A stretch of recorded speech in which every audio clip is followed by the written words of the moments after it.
Today is May 24th, 2023.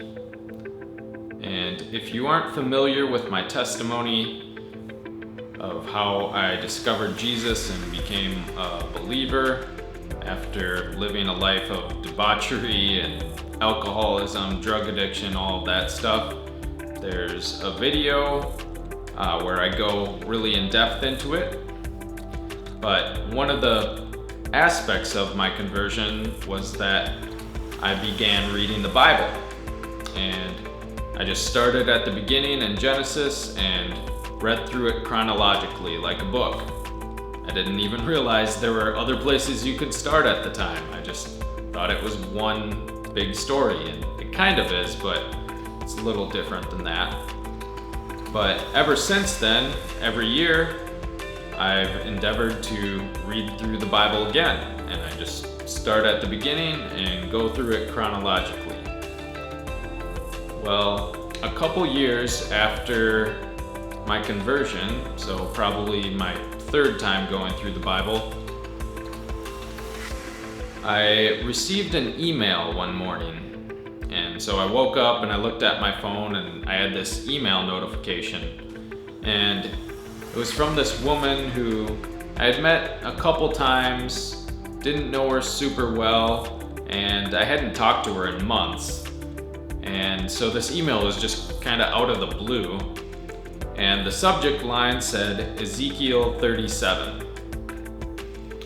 And I opened the email and it was like this super long Bible study on this chapter in Ezekiel and how it applied to my life and all this stuff. And I was just waking up, so I'm like, oh, I'll read it later. And so went through my morning routine and ate breakfast and stuff and made some coffee, and then I sat down to do my daily Bible reading and realized the exact chapter, the exact place I was at in the Bible was Ezekiel 37. So this woman I didn't know very well and who I hadn't talked to in months emailed me out of the blue in a Bible study about Ezekiel 37 on the exact day I was already planning to read it.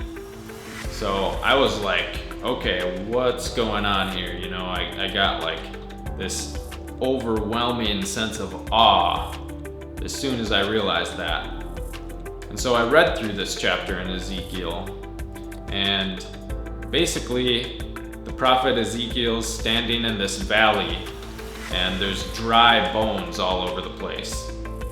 And God, Yahweh, tells him to prophesy to the bones, and they come up and they come to life. And then he tells Ezekiel to prophesy breath into the bones, and he breathes, and God breathes, and the army comes alive. All these dry bones become living people and become an army.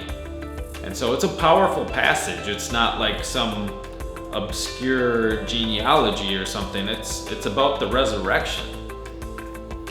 And so I was like doubly in awe after that. And something really strange happened. So I was reading this out on the balcony where I was staying at the time, and all of a sudden I hear this thump, and I look over, and a bird had flown right into the window next to me and was laying on the ground totally lifeless. And I stared at it for a minute, like seeing what it was gonna do, what was happening, and it was just lying there totally lifeless. And so I moved over to pick it up, and all of a sudden it just got up and flew away. And at the moment I was kind of like, what does that mean? Like, that was really weird. Is God trying to send me a message here? Because all this other strange stuff had already happened. So I'm like kind of freaking out about that. But I never made sense of it at the time. And then another part to the story is that that same day, I went to get my oil changed on my car, and while I was waiting for it, I started rolling around this park. And I was still just contemplating this chapter in Ezekiel and how this woman had emailed me and all of that stuff. And as I'm rolling, I see this jogger running towards me, and we pass, and I give him a head nod. And then about 10 seconds later, I hear, "Hey, wait!" And I turn around, and the jogger is running back towards me, and he runs right up to me, and he stops, and he goes, "Hey, do you read the Bible?" And I go, "Yeah, why?" And he goes, "Do you know there's gonna be a resurrection one day, and all of our bodies are going to come back to life and get new healthy bodies and all this stuff?" And he just started going off about the resurrection. And so it was just like God was really working that day. So all of that is a cool story in itself. But then today, it's even come more full circle. I don't know if it's the close of this story yet, but more has been added to it. So last night, I was talking to my friend Kevin about this story, and I told him this exact story about Ezekiel 37 and what happened. And then this morning, I woke up and I was late to the cafeteria by 2 minutes, and I missed breakfast. And I had to be at my flight lesson at 9 a.m. And so I wanted some sort of energy. So I stopped at a coffee shop that was along the way. And the barista there was wearing a peculiar shirt, and on the back of the shirt was Ezekiel 37. So I'm like, what the heck, like this is I was just talking to Kevin about this last night. And so I got some coffee, and then I headed off to my flight lesson. And today I got to take off in the plane. And it was my first time doing that. It was awesome. And then I was rolling back to my dorm room where I'm staying, and I passed the coffee shop, and it just struck me.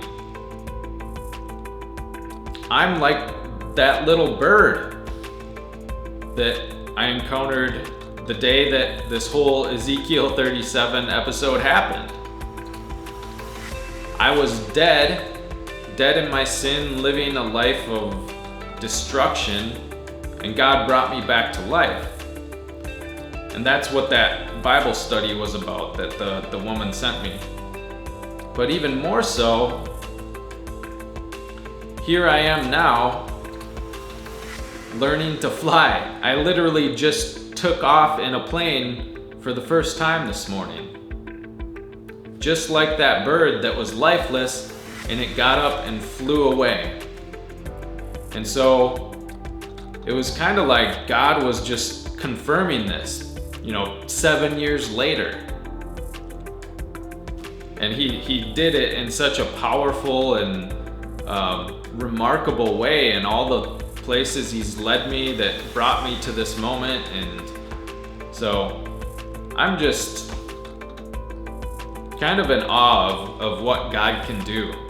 And I just wanted to share that story because it's so cool to me, and I hope that it's just as cool to you and will encourage you and show you that, the Lord is real. In that passage, Ezekiel 37,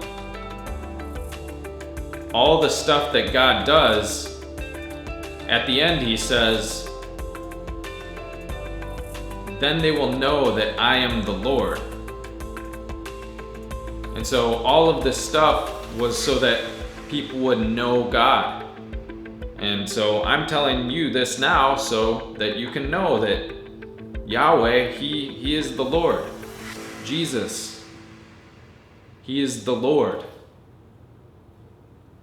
So, that's all I got for today. Peace.